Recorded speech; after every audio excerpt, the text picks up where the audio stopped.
Alaikum. Bonjour messieurs, dames, mes chers compatriotes. Rachad TV, je crois qu'elle est suffisamment connue par les internautes de tous bords, émettait donc sur Internet. C'est depuis 2 ou 3 ans. Et c'était une chaîne très vivace, très dynamique et même très démocratique, puisqu'elle recevait des personnalités de tous bords, de toute mouvance politique, qui pouvaient s'exprimer à travers elle.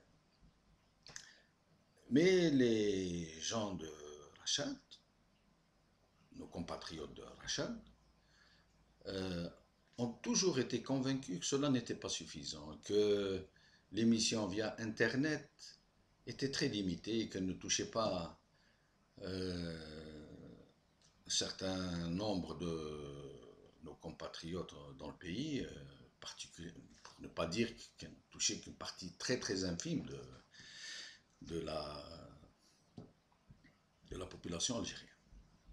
Donc, l'association Rachad euh, est entrée dans une dynamique avec d'autres ONG de droits de l'homme et d'autres organisations de la société civile, dans le monde arabe notamment, pour fonder Canal Asr. Canal Asr, je lis ce qui est écrit sur le communiqué de Rachad, c'est un canal satellitaire qui se veut une tribune ouverte à toutes les voix libres, notamment celles qui souffrent de censure et d'exclusion, et un lien entre toutes les composantes de la société civile et les défenseurs des droits de l'homme qui œuvrent pour opérer un changement politique et lancer une transition démocratique, non violente, dans le monde arabe, et particulièrement en Algérie. Donc voilà, Rachad a fondé avec ses ONG une chaîne de télévision, la chaîne Al-Asr, qui a été hébergée par Eutelsat, propriétaire du satellite Atlantic Bird 4 et d'autres satellites comme Hotbird par exemple.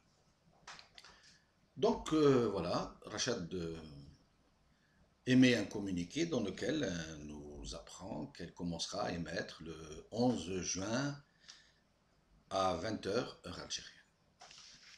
Ça a été un coup de tonnerre au sein du régime algérien. Nous le savons, nous le savons par nos propres moyens et non pas par la presse algérienne qui n'en a pas fait état, mais alors pas du tout, pas une ligne, pas une ligne. C'est dire que cette presse dite libre et dite indépendante est une presse qui écrit souvent à l'injonction et qui sait, elle qui se fait forte de dénoncer des scandales de tout genre, jusqu'à une certaine limite bien sûr. Elle fait donc l'impasse sur cette information qui est pourtant capitale, la première télévision libre algérienne qui complètement passée sous silence, c'est dire que cette presse libre et indépendante n'est ni libre ni indépendante en fait. Et puis, nous apprenons par nos amis de Rachad que, que Eutelsat a subi des pressions pour empêcher la diffusion de Rachad TV à destination de l'Algérie, pour couper le signal. Et là aussi, la presse algérienne, libre et indépendante, n'en a pas fait état du tout. Pas une ligne, comme d'habitude. Alors, il faut se poser la question, pourquoi cette précipitation de l'Algérie d'empêcher Rachad d'émettre ne serait-ce qu'une seule émission? À la limite, il les aurait laissé émettre une émission et puis ils auraient tiré leurs conclusions et estimé que Rachad TV était dangereuse pour le régime et qu'elle aurait agi en conséquence, on aurait plus ou moins compris, puisque c'est dans l'ordre des choses, c'est dans la nature de ce régime. Mais l'empêcher d'émettre ne serait-ce qu'une minute, c'est dire que ce régime a réellement paniqué et que l'association Rachad a visé juste. Et lorsqu'on dit que Eutelsat a subi des pressions d'État, ils n'ont pas précisé, hein, Eutelsat paraît-il, ils ont dit nous avons subi des pressions d'États arabes au pluriel. Alors qu'on sait très bien que ces États arabes ne sont que le régime algérien en réalité, surtout par les temps qui courent.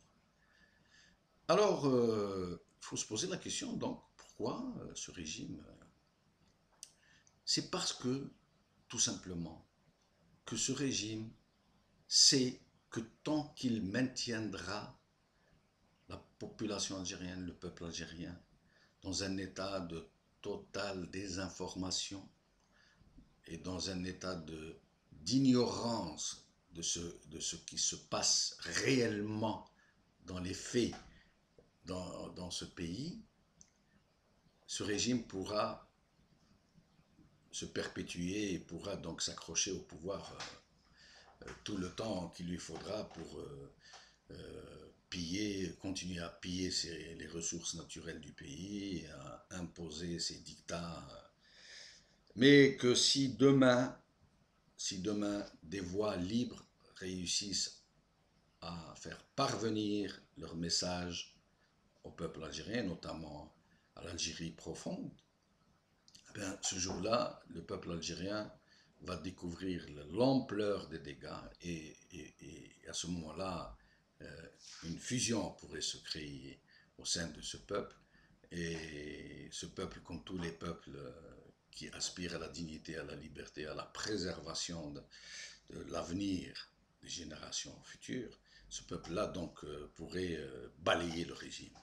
C'est pour ça donc qu'ils empêchent ces voix libres de s'exprimer. Ce régime est très. Vous savez, ceux qui ne connaissent pas très bien l'Algérie me disent souvent non, l'Algérie, par rapport aux autres pays arabes, c'est un pays apparemment libre, où il y a une véritable liberté d'expression. La preuve, regardez ces journaux qui traitent de scandales à longueur de colonne, qui parlent, qui osent s'attaquer à des parents du régime sans distinction. Ce qui n'est pas vrai, hein, c'est les attaques qui sont menées contre les barons du régime. Généralement, c'est des petits baronnets de seconde zone, des seconds couteaux, qui n'ont pas très grand poids dans le sérail.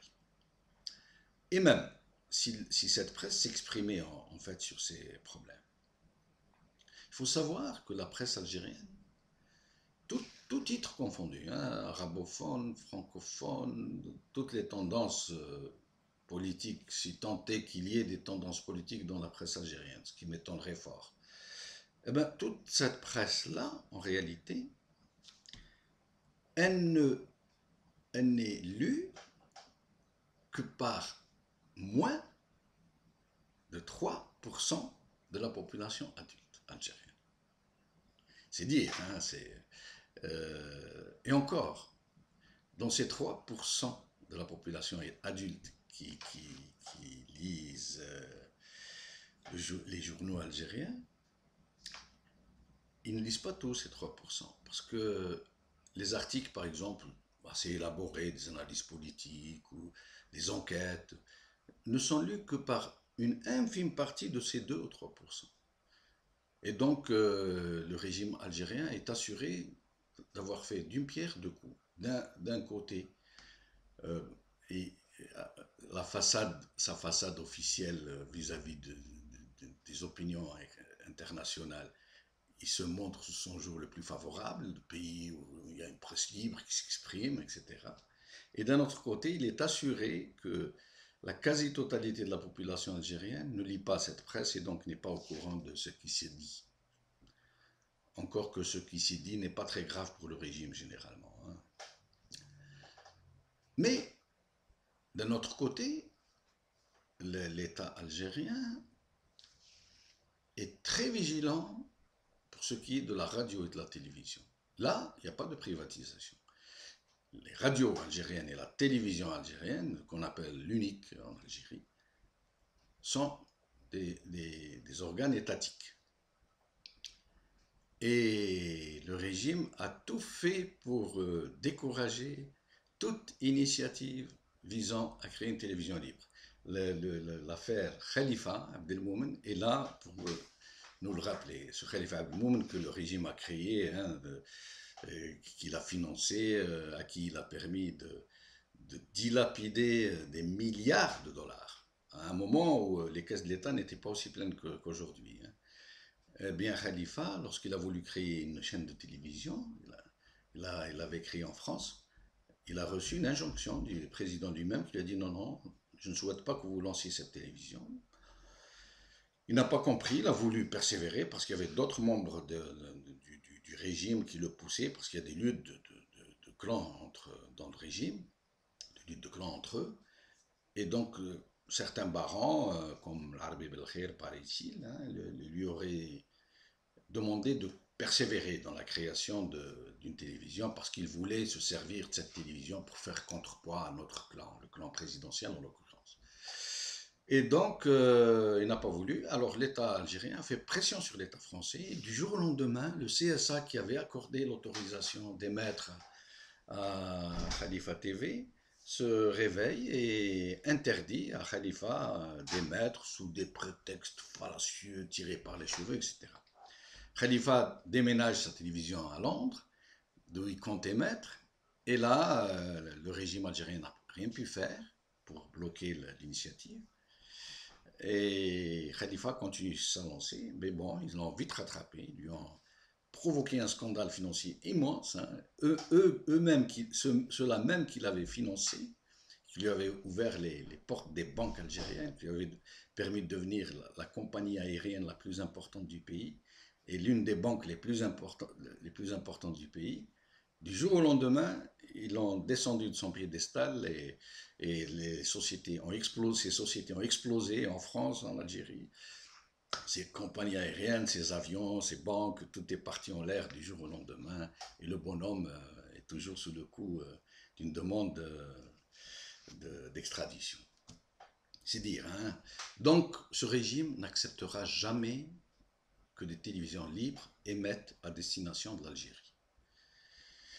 Et il fera tout pour empêcher toute autre velléité de s'exprimer sur le terrain. Mais, comme on dit chez nous, celui qui fait ses comptes tout seul trouve toujours de l'excédent. Donc, ce régime a gagné une manche, mais il n'a pas gagné la bataille. Parce que moi, je connais l'opiniâtreté de nos amis de Rachat. Je connais leur volonté. Je sais qu'ils ne désarmeront pas et qu'ils continueront à chercher, toutes les voies légitimes et légales de contrecarrer cet abus d'autorité, cet excès, et ils feront tout pour émettre, et je ne doute pas qu'ils vont émettre un jour, beaucoup plus tôt qu'on ne pense d'ailleurs. Voilà. Mais il faudra que nous les soutenions, parce que c'est une initiative tout à fait inédite, très courageuse, qui a nécessité beaucoup d'efforts. Il faut donc que nous mobilisions tous, surtout les Algériens de l'étranger, pour dénoncer ce grave abus de l'État français et ces pressions de l'État français sur Eutelsat, qui est contraire à tous les droits humains, au droit de s'exprimer librement et au droit des peuples de se défendre contre des prédateurs et des criminels. Merci.